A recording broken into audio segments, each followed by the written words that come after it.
Ei, mais uma vez aqui para o nosso estudo, caminhando aí para o final do nosso livro Evangelização no Mais Além. Hoje nós vamos para o capítulo 16, para o capítulo Ampliando o Auxílio. Vamos ver aí a continuidade daquele auxílio iniciado há 2 capítulos atrás, se eu não me engano, por Dr. Bezerra de Menezes e todos os seus companheiros fiéis. Começando então. Estávamos novamente reunidos em Semeador, após um curto período de repouso e refazimento para mais uma conferência sobre a evangelização. Enquanto aguardávamos o início dos estudos, nosso querido Bezerra disse-nos: podemos afirmar, meu caro Lúcio, que mesmo para nós que possuímos o campo de observação da vida relativamente mais amplo que a dos encarnados, a evangelização é um processo iluminativo de proporções surpreendentes. Veja bem, isso era Bezerra de Menezes falando, e ele faz ainda uma observação, que para nós que possuímos um campo de observação da vida relativamente mais amplo, né? Pois ele fala como espírito, né? E como espírito, o espírito fora do corpo, ele tem uma maior liberdade, né? Principalmente em se tratando de um espírito, né? Da magnitude de Bezerra de Menezes. Então, ele tem uma amplitude, um trabalho, uma força de trabalho muito maior da visão de todo o processo. Então, ele fala, né, mais amplo que a dos encarnados.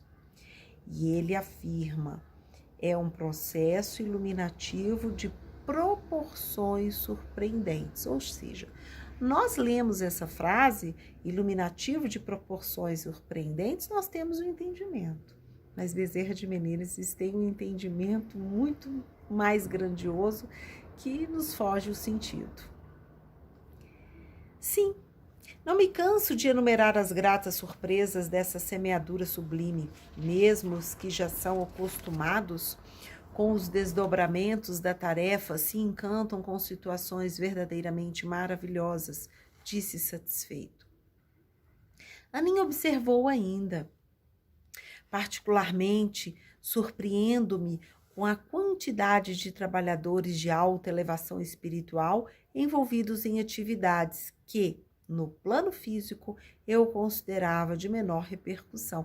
E é verdade, nós temos, de forma habitual, vamos dizer, né, na nossa mente ali,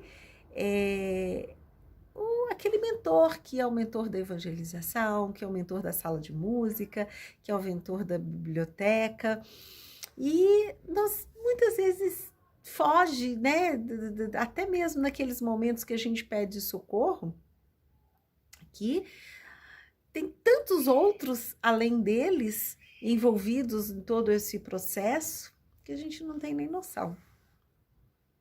Sim, filha. A verdade é que no passado nos deparávamos e nos impressionávamos com um agrupamento de espíritos ainda atrelados às realizações menos felizes. No Evangelho, podemos citar a casa da legião, mas hoje somos a legião que anseiam trabalhar. Os tempos acenam avanços e melhorias gradativas, disse-nos Bezerra. Nesse instante da conversa, fomos todos chamados à prece coletiva no salão destinado a conferências, pois o estudo iria começar. Naquela noite, dedicado, o irmão, versado em métodos pedagógicos, falaria sobre o tema processos educacionais nos períodos de transição. Aqui, voltando um pouquinho atrás, quando fala no Evangelho, podemos citar o caso da legião, mas hoje nós somos a legião, né, que anseia o trabalho, que quer trabalhar. faz aí uma referência lá em Marcos, onde Jesus estava, se eu não me engano, no Mar da Galileia, em uma de suas viagens, e chegou ali uma pessoa, um homem, extremamente perturbado por uma obsessão muito grave, né? Então, e ele relata, ele chega ali pedindo ajuda a Jesus, né? E ele relata, né, que ele não estava só, né? Que ele estava, ele e os outros, né? Uma legião de outros juntos a ele. Então, fazendo aí uma referência à obsessão. E fala que hoje nós somos uma legião, né? Mas uma legião de trabalhadores do bem, anseios ali ao nosso progresso, ansiosos para o nosso progresso. Então, eles foram, né, para foram encaminhados, né, nessa noite para estudar sobre esse tema, processos educacionais no período de transição, né? Mais uma vez, né, dá vontade da gente estar lá escutando sobre isso tudo. Ao término dos maravilhosos momentos de estudos, demos continuidade aos procedimentos de auxílio à evangelizadora. Partimos para o atendimento mais ostensivo ao esposo de Rosário, irmão que se ligara pelo vício da bebida ao marido de Camila. O pobre espírito que não viu seu chefe há algum tempo. Vamos lembrar lá, né? 2 capítulos anteriores, a ajuda daquele evangelizando, uma criança de 7 anos, onde envolvia a obsessão de sua evangelizadora, especialmente do seu marido, que tinha problemas com álcool. Ele estava sendo obsediado por um outro espírito, né, que ficava ali sugando todas aquelas energias provenientes do álcool, e esse espírito que ficava ali perturbando o marido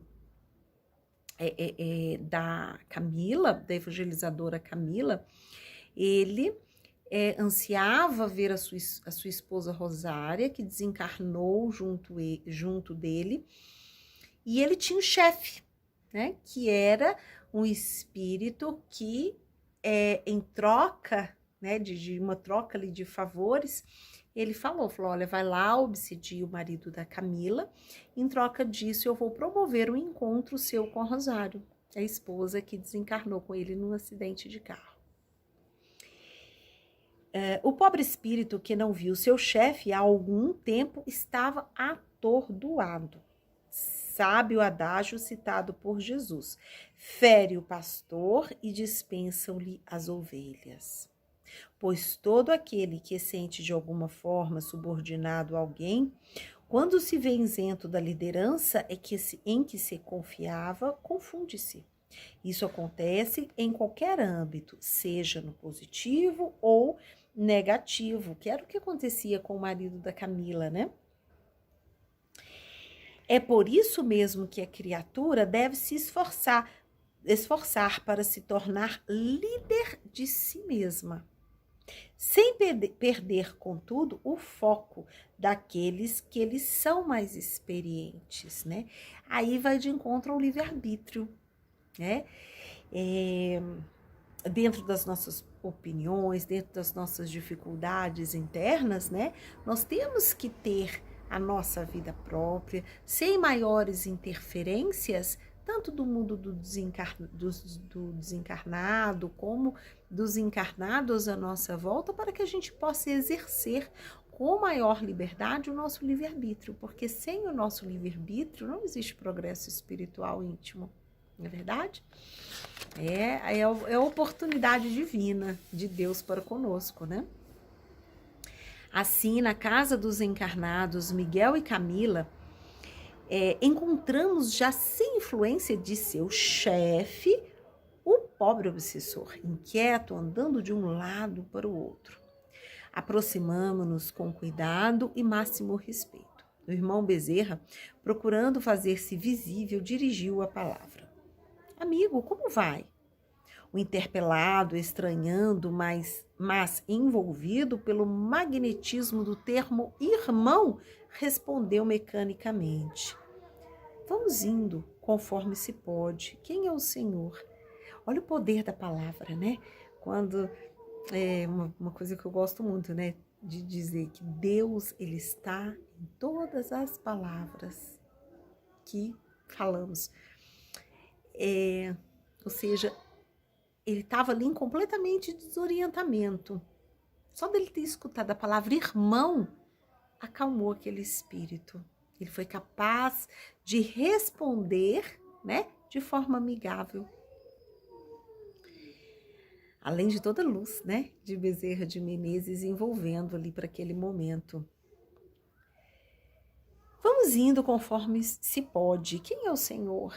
Um amigo, chama-me Adolfo. E sem saber bem por que começou a falar. Estou aflito, aguardando notícias do meu chefe sobre as coisas muito importantes. Sabe? Mas elas tardam. Bem sei, meu caro. Sabe? Sim, pois eu mesmo, pois sou eu mesmo a trazer-lhe as novas que solicitas. O Senhor, meu chefe, lhe enviou, o chefe de todos nós me incumbiu de vir. Muito confuso, o companheiro refletiu por alguns minutos. Ora, que inesperado! Aguardo há tanto tempo e não imaginava ser assim de súbito. Que me diz então, senhor? Bezerra, com um sorriso afetuoso, aproximou-se. O senhor anseia ver sua jovem esposa, não é isso? Isso mesmo, pois venho chamá-lo a vê-la. Agora, sim, mas e meu posto? Temos aqui o nosso amigo Lúcio, que a substituirá. Não se preocupe. Olha que amor, né? Pensa, né? A gente conversar dessa forma com uma pessoa que está ali perturbada. Será que seríamos capazes, né, dessa conversa tão amorosa, tão grande? Só então o companheiro me percebeu. Mas o chefe sabe dessa substituição? O que não sabe o chefe de todos nós? Um tanto hesitante e atormentado, o irmão pensou um pouco, mas aderiu. Foi levado pelo grande benfeitor, pois seria atendido naquela noite na reunião mediúnica, na qual teria a oportunidade de rever sua saudosa esposa. Após a reunião, diversas providências foram tomadas de maneira a consolidar o auxílio. Sem pormenores desnecessários aos nossos objetivos, vamos apenas concluir que o atendimento se fez no espaço de alguns meses e objetivemos resultados satisfatórios para que a criança pudesse ser evangelizada a contento. Muitas vezes a gente procura, um tratamento espiritual, às vezes uma doença do corpo físico, alguma aflição, alguma doença da alma, né? E a gente sempre procura tantas respostas imediatas, né? Tantas respostas rápidas, com soluções urgentes. E a gente vê aqui, né? Como que a espiritualidade atua com uma maestria, com sublime amor, né? Mas são em doses, né? Porque, como a gente fala, que a gente não se cansa de falar, é uma rede, né? É algo que depende de uma ação, que depende de outro, que depende de mim, né? Mas o socorro existe. Aqui eles foram levados ao centro espírita por uma reunião mediúnica, onde aqui sugere claramente que ele teve sim um encontro com sua Rosário, mas eles precisavam de um tratamento para o espírito. Inclusive a Rosário, porque a Rosário ela estava em situação mais recuperada do seu espírito, mas ela ainda carregava mágoas, ela negava o encontro. Lá atrás falou, né, que ela negava o encontro com o marido até de uma forma infantil, tipo assim, não quero, não quero vê-lo, né? E ela passou também, a gente conheceu a história aqui da Rosário, ela passou por um processo de depressão após o desencarne. Então, todos foram encaminhados a um hospital de benfeitoria espiritual. E que hospital é esse? O Centro Espírita, né? O Centro Espírita, especialmente na reunião mediúnica, onde foram recebendo, não só ali, mas também, acredito eu, nas outras esferas espirituais onde se encontravam, todo o tratamento espiritual que cabia a eles naquele momento tão especial, né? Então, tenhamos paciência, né? Que o socorro sempre chega, a providência divina sempre acontece e a solução, ela é divina. Aninha tudo acompanhava, encantada com a imensa rede de auxílio que se fez para o caso. O senhor Lúcio, que engrenagem maravilhosa, é tão silenciosa que me espanta. Na carne estamos tão inconscientes, é isso tudo, né? Por isso, devido a essa pressa, essa urgência da gente querer tudo ao nosso tempo, né? Por quê? Porque a gente desconhece. Por mais que a gente lê, por mais que a gente conhece a parte teórica, na prática é um pouco bem diferente, né? Nós estamos bem conscientes disso tudo. Minha filha, podem alegar os irmãos encarnados que não captam com os recursos da visão e audição plena o que aqui testemunhamos. Mas não podem se dizer inconscientes do trabalho, pois as obras básicas da doutrina que todo evangelizador deve conhecer descrevem a imensa bondade de Jesus. No que diz respeito ao auxílio de todos nós, não podemos afirmar, encarnados ou desencarnados, que desconhecemos a imensa significação da evangelização e a gravidade de seus objetivos. Ana sorriu, concordando. É verdade. Estamos à maneira do rico que pede a Abraão para que Lázaro vá visitar seus parentes sobre vai avisar seus parentes sobre a imortalidade da alma, quando a lei já trata do assunto. Imagine então que os que estamos trabalhando na terceira revelação, Abraão teria de nos responder, mas eles têm Moisés, os profetas Jesus, Kardec e os bons espíritos, né?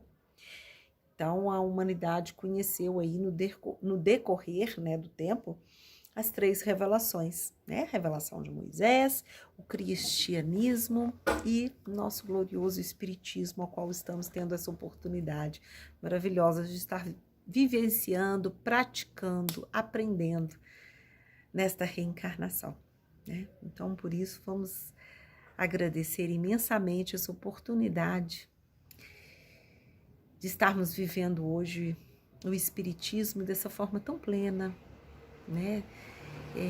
Tão calma, às vezes um pouco difícil, porque, né, exige muito de nós. A transformação não é fácil, né? A reforma íntima, ela nos cobra todos os instantes da nossa vida, né? Mas o espiritismo, ele nos acalma, ele nos acalenta, ele nos traz respostas. Então, quando aqui fala a evangelização, né, da imensa significação da evangelização e a gravidade de seus objetivos, né?